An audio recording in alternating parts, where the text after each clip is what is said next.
Yeah, kálẹ̀ o, akí gbogbo ẹ̀yin èèyàn wa náà lẹ́ẹ̀kan sí i.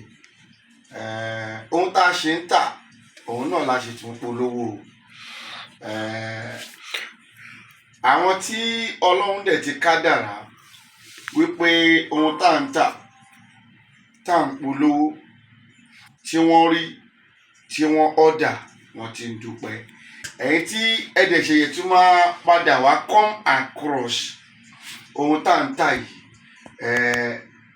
tí ẹ̀dẹ̀ ní ìgbàgbọ́ nínú ẹ̀, tẹ́ bá ọ̀dà ẹ̀, mo gbọ́ Ọlọ́run gbọ́ wípé ẹ máa tí àtìtara wa yin Elédùmarè, nítorí pé gbogbo ọgbọ́n, gbogbo ìmọ̀ àti òye pátá tí a padà kó jọ láti fi máa ṣe àwọn iṣẹ́ yìí, láti ọ̀dọ̀ Elédùmarè ló ti wá. Kò sí nǹkan kan tí èṣù dá gẹ́gẹ́ bí àwọn tí wọ́n ti tàn wá ní ìgbà kan rí, tí wọ́n ti tàn wá ní ìgbà kan rí, tọ́ ní èṣù ló dá ewé, èṣù ló dá egbò. Wọ́n wá tàn wá débi pé wàhálà wa bẹ̀rẹ̀ nínú ayé, ara wàhálà yẹn náà ló ṣì wà, la ṣì wà nínú èyí sìn yìí. Gbogbo tí wọ́n pè ní ewé àti egbò, Ọlọ́run ló dá, kì í ṣe fún èṣù rárá. Èṣù orí nǹkan kan láti dá o. Ohun tí èṣù dá ni wípé gbogbo ibikíbi tó bá ń dùn kóun lọ ba ibẹ̀ jẹ́. Ọlọ́run ò ní jẹ́ kí ibi tó ń dùn fún wa kí èṣù kó ba ibẹ̀ jẹ́ o, pẹ̀lú àṣẹ Èdùmàrè. Mo fẹ́ polówó àwọn ọṣẹ yìí. Gẹ́gẹ́ bí ẹ ti mọ̀ wá, ẹ dẹ̀ ti mọ orúkọ wa. Odù ni wá, a kì í ṣe àìmọ̀ fún olóko. Orúkọ mi lẹ́ẹ̀kan sí, òun ni Baba Confirm JP.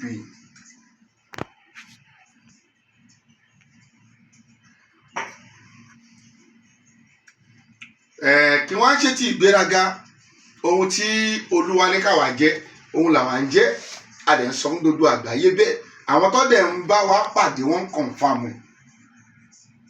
Fún gbogbo ìwọ tí ò ń wò mí, tó ń fojú ayọ̀ wò mí, àwọn tó ń tajà, òun ni iṣẹ́ yìí wà fún. Ọṣẹ ìtajà ni. Tó dẹ̀ múnádóko, ọṣẹ ìtajà ni òun lórí yìí. Ọṣẹ ni ó múnádóko, ìwọ tó ń tajà. Sọ pé December tó ti wọlé báyìí, àti January la ti ń polówó onínàláì nàláì. Síbẹ̀síbẹ̀ o kú òlójú kan o. Àwa ò dẹ̀ gbàdúrà kó má kú òlójú kan.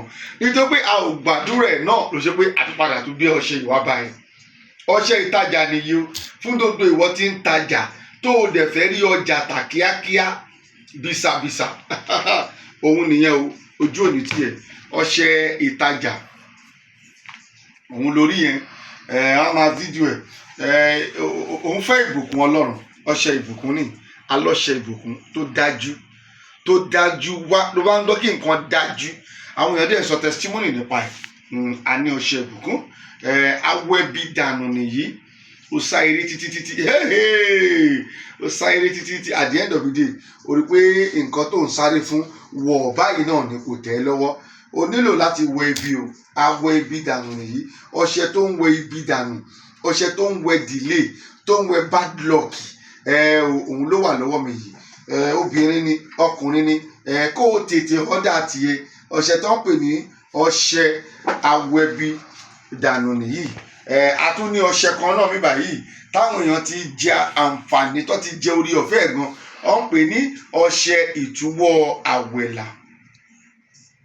Ọṣẹ Ituwo Awela, òun nìyí. Kó tètè mójútó kíákíá. Ituwo Awela yìí, bó bá ń wẹ̀ lójú àwọn tó jẹ́ wípé wọ́n de ṣẹ̀kẹ̀ṣẹ̀kẹ̀ mọ́ lọ́wọ́ nínú ẹ̀mí, tí wọ́n tajà, wọn ò rí owó ọjà tó ń tà. Wọ́n bá tó lọ yáwó pọ̀ tó ní orówó san fún àwọn tí wọ́n yá owó lọ́wọ́ rẹ̀. O nílò ọṣẹ yìí o. O nílò ọṣẹ tó wà lọ́wọ́ mi yìí. Ituwo Awela ni. Tó bá ń wẹ̀, a máa tú ọwọ́ lára ẹ̀, ọwọ́ ọ̀tá, ọwọ́ èṣù, ọwọ́ àwọn aṣeni, a máa tú kúrò lára ẹ̀. Wàá tún wá rí pé o ti wá ń dabẹ̀ láti máa tún fi ṣe ohun rere. Òun ló pè ní Ituwo Awela. Ẹbí àwọn àgbàlagbà nìyí. Bọ̀ táwọn àgbàlagbà ń kọjú ìjà sí, o nílò ọṣẹ yìí o. gbogbo ohun tó ṣe ó wà nílùú òyìnbó 10 years àìmọye mélòó ní tẹ̀fẹ́ gbọ́ ojoojúmọ́ ni àwọn ní 10 years àwọn ní 15 years àwọn ní 4 years àwọn ní 17 years oní 20 years nílùú òyìnbó tí wọn ò tí ì ralẹ̀ sí Nàìjíríà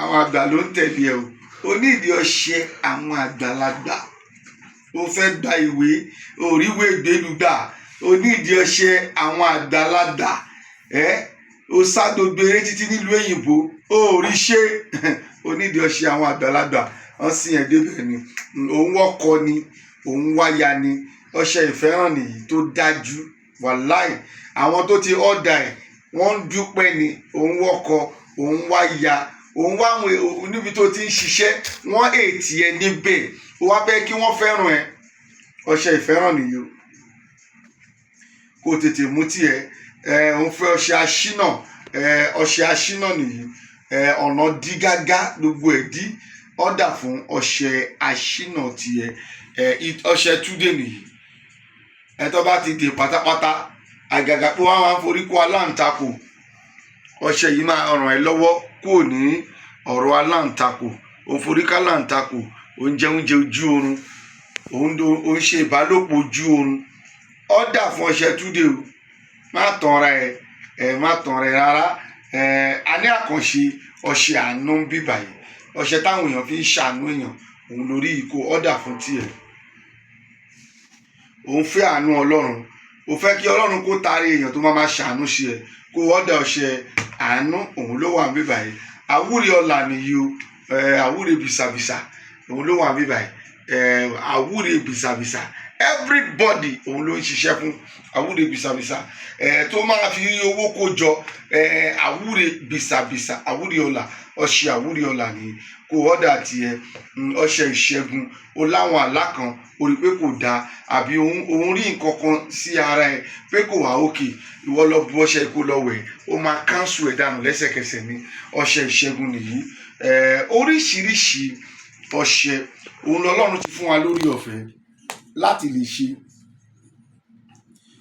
ìwọ tí o bá wá tó wá padà rí pé tìyẹ ò sí ń bíbà yìí try láti pè mí sóhun tó o bá fẹ́ fún wa tó bá wà lọ́wọ́ wa àwa jẹ́ kó gbọ́ Jesus Christ àjẹ́ ò gbọ́ gbogbo tó bá fẹ́ ìwọ kó pè wá lórí aago wa lórí workshop number wa kó mẹ́sẹ̀gì wa tó bá wà lọ́wọ́ wa àjẹ́ ò gbọ́ pé ó wà lọ́wọ́ wa o ohun tó béèrè yìí tó bá sí lọ́wọ́ wa àjẹ́ ò gbọ́ nítorí pé àwa tó rí yìí àwa ò rẹ́dì láti sọ ara wa lẹ́nu ó wá ń bẹ yẹn ó wà nílùú òyìnbó ó ṣe ẹ̀záàmù kìíní òyì ẹ̀ ò gbé mọ́ ó ṣe ẹ̀záàmù kejì ó lulẹ̀ ìtòpó yì ẹ̀ ò gbé ó ṣe ẹ̀záàmù kẹta náà ó tún ti lulẹ̀ òyì ẹ̀ ò gbé onídìí oògùn ìsọ̀yè nìyẹn a ní oògùn ìsọ̀yè tó yọrantí pè wá fún oògùn ìsọ̀yè oògùn ìsọ̀yè wà tá a máa ṣe fún ẹ èyí tó máa dà sínú oyin tó máa lá nínú oyin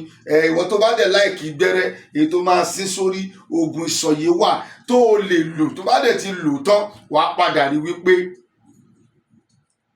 Olúwa òun ni Ọlọ́run ọmọ ní ò lè sìn gbẹ́rẹ́ ó mọ̀ wípé gbẹ́rẹ́ òun ni àwa ń sìn tá à ń pè ní traditional ṣùgbọ́n ó lè gba injection àti gbẹ́rẹ́ ìkọ̀kan náà làwọn méjèèjì ó ti purọ́ fún ẹ nítorí ẹ̀ ló ṣe ṣì wà nínú ogun látọdún yìí mo bẹ̀ ọ́ ni o ohunkóhun tó bá ń ṣe ẹ́ ìwọ pé bàbá confam tó bá wà lọ́wọ́ wa àjẹ́ ògbọ́ tó bá sì sí lọ́wọ́ wa àjẹ́ ògbọ́ àwọn ọṣẹ yìí wọ́n wà fún ìlò tiẹ̀ gbogbo ọṣẹ tó rí yìí ìlú ẹ ló wà fún tó bá nídìí ẹ̀ àwọn afẹ́jẹ́ kó ọ̀dà kíákíá fún wọn kó o pè wá níbi ohun tó bá ti ń dọ̀ wá lórí nọ́mbà yìí through workshop kó mẹ́sẹ̀gì wa 08022040950 08022040950 once again 08022040950 kó mẹ́sẹ̀gì wa láti ọ̀dà ohun tó fẹ́ gangan tó fẹ́ kó mẹ́sẹ̀gì wa láti ọ̀dà ẹ̀ tó bá ti ọ̀dà ẹ̀ through DHL ó máa dọ́dọ̀ ẹ̀ DHL òun làwa ń lò gbogbo tó bá òun kò bá fẹ́ pátá nínú gbogbo ohun tóun kò lè máa ṣe ìwọ pè wá gbogbo tó bá òun tó bá fẹ́ tá a bá ti rí àbí pé a gbàdúrà sí a lè sọ pé nǹkan báyìí ni kó rà tó dẹ̀ máa ṣiṣẹ́ fún ẹ ohun tó bá wá fẹ́ gbé dé anywhere tó wà DHL wà nílẹ̀ even nínú Nàìjíríà kò síbi tíṣẹ́ wa kì í wọ̀ lókè òkun kò síbi tíṣẹ́ wa kì í wọ̀ DHL has make it to be possible for us to send all our products to anywhere in abroad. They will bring it to your doorstep. I am telling you. God bless you once again. Once again, orúkọ mi ni Baba Confirm JP. Ẹ patronize wa. Àwọn tó patronize wa lánàá, wọ́n dúpẹ́ lónìí o. God bless you. Have a nice day. Thank you.